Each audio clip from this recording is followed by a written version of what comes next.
Okay, I think this is going to be number 7, and I think I'm going to make this the last one. So hang on. The next paragraph says, whereas the board finds this allegation to be another complaint related to his own personal cases with the district, and see cause number 2333-21. Furthermore, the appellate courts have upheld an appraisal district's power to establish minimum intensity standards that exclude Mr. Johnson's qualification for open space appraisal in prior years regarding keeping horses. And they quote, I think that's the appeal of my 2019 case. So I'll talk about that first. That they're actually talking about two different cases here. They're one of the cases. The first case they're talking about is 2333-21, which is my 2022 property tax case that they filed for vexatious litigant, and that was overturned because my property was, they didn't show any law that shows that the land my horses are kept on is disqualified from open space appraisal because of how the horses are used. And that did go to appellate court, but then the appellate court case they talk about next is different. So I don't know if they've got confused about them or what the deal is. But this next one they talk about was my 2019 application, which went to a jury trial and was denied.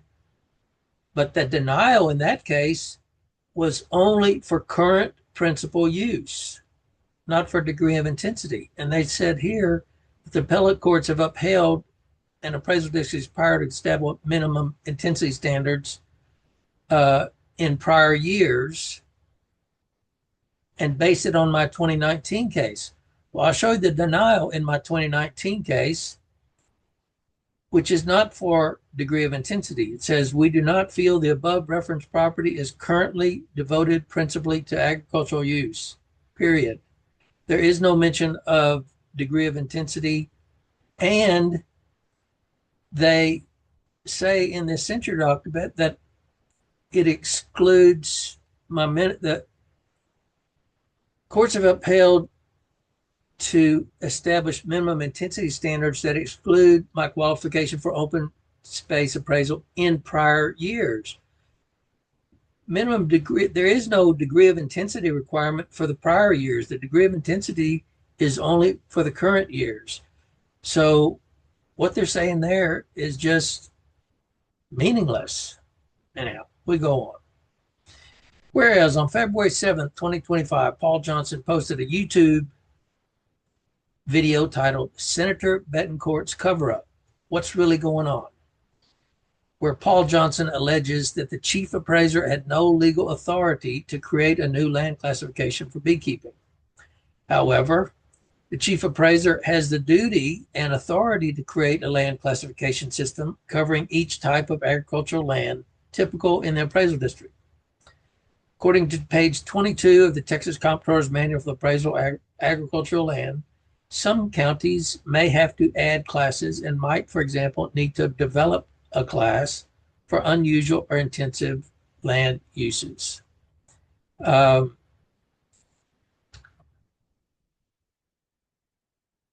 So this video that was entitled Senator Betancourt's Cover-Up, What's Really Going On?, addressed false statements that were made during the Texas Senate committee hearing by a representative of the Texas Association of Appraisal Districts, who claimed I had attended closed sessions about my own lawsuits and acted for personal gain.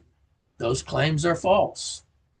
The cover-up referred to Senator Betancourt's statement at that hearing that this was the first he'd heard of it, even though an email dated October 30th from that same Texas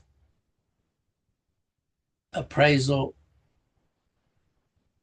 I can't even remember what, the Association of Appraisal Districts uh, President Brent South to Fawn Cullins confirmed that Senator Betancourt's staff had already discussed, and this is in quote, your board member as a major concern and requested court documents. And this was 2 weeks before that hearing. I'll show you the email. Just got off as it's from Brent South to Fawn Cullins. It's about Senator Betancourt. I just got off a Zoom meeting with Senator Betancourt, Chief of Staff, and committee clerk. They brought up your board member as a major concern, but said they didn't have all the details of the situation. So when Senator Betancourt said 2 weeks later that this was the first he'd ever heard of it, that was not true. That's what I'm saying the cover-up was about.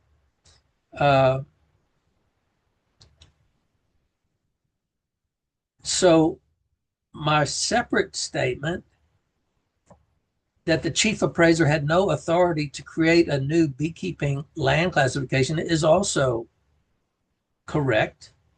Beekeeping is an agricultural use. It is not a separate land class. It can occur on multiple land classifications under the property tax code. It is not its own land class. But if they make it a land class, they have to set a productivity valuation for all land classifications. And so they made a mistake by calling it a land classification, because they can only set the productivity value on lease rates, and there are no lease rates for income to the landowner for beekeeping. So that is what that was about. And the video primarily addressed the false testimony and misleading conduct at the Senate hearing, not any personal tax matter. Okay, let's go to the next one. Whereas the board finds this allegation is yet another claim that he does not agree with the lease rate or classification that would apply to his own property if he were to prevail in his current litigation against the district. That statement misrepresents my position. My concern has never been about what lease rate or classification my own property might apply to my own property, but that the district fabricated lease rates and published them in an official document, and it applies to all taxpayers. My objection is to the illegal process, not to any of my own personal outcome. Next, whereas, this is their last whereas. Whereas the district has determined that it is necessary and appropriate to formally express its disapproval and censure of this conduct. Nothing in the preceding paragraphs establishes any misconduct or violation of law or board policy. My statements have always been truthful and documented and directed only at ensuring lawful operation of the appraisal district. Censuring a board member for discussing evidence of unlawful practices constitutes retaliation for protected expression and undermines the public's right to transparency and accountability. Now, to the therefore be it resolved parts. Therefore be it resolved, the district hereby censures Paul Johnson for conduct inconsistent with the standards of professionalism and ethics expected of members of the board. Nothing in this resolution identifies any conduct that violates a law, a policy, or ethics. My actions have been professional, evidence-based, and directed solely toward ensuring the district follows the law. Expressing disagreement supported by documentation is not unethical conduct. It is part of the oversight role expected of an elected board member.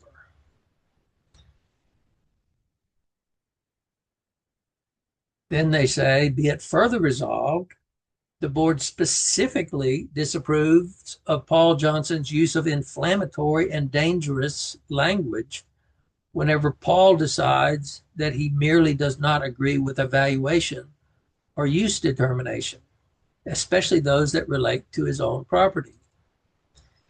My statements have been factual. They've been supported by public records. Characterizing them as inflammatory or dangerous simply because they reveal wrongdoing does not make them untrue. Calling attention to unlawful policies is protected expression. It is not misconduct. The next one, be it further resolved, the board disapproves of Paul Johnson's attempts to have the board consider issues that affect his properties or active litigation. I have never sought board action on my personal cases or properties. I have sought only to address district-wide policies and practices that affect all property owners equally. To forbid discussion of such issues because I am also a taxpayer would bar any board member from ever fulfilling their duty of oversight.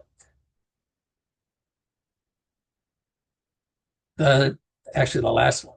Be it further resolved, this resolution constitutes a formal expression of the district's disapproval and shall be made part of the official record.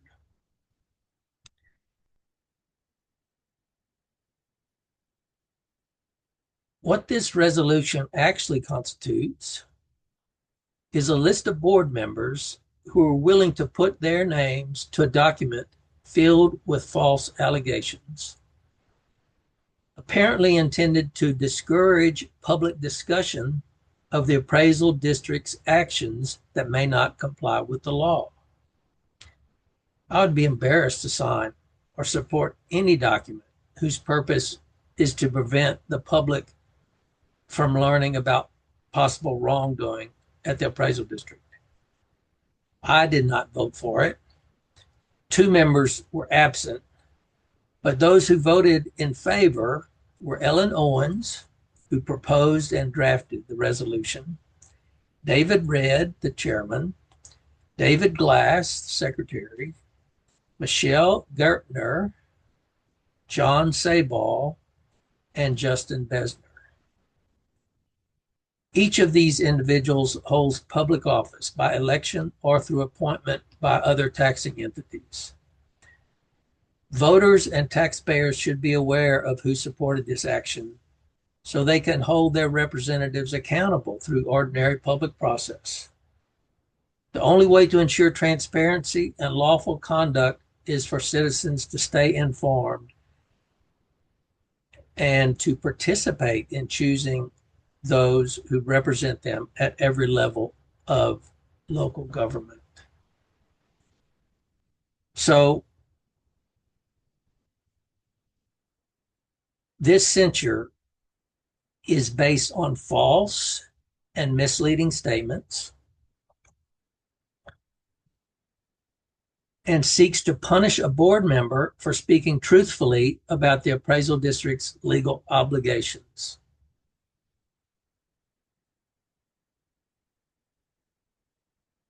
My comments and actions have always been grounded in documented facts and directed at ensuring that the Bastrop Central Appraisal District follows the law uniformly for all property owners. Public service requires honesty, not silence.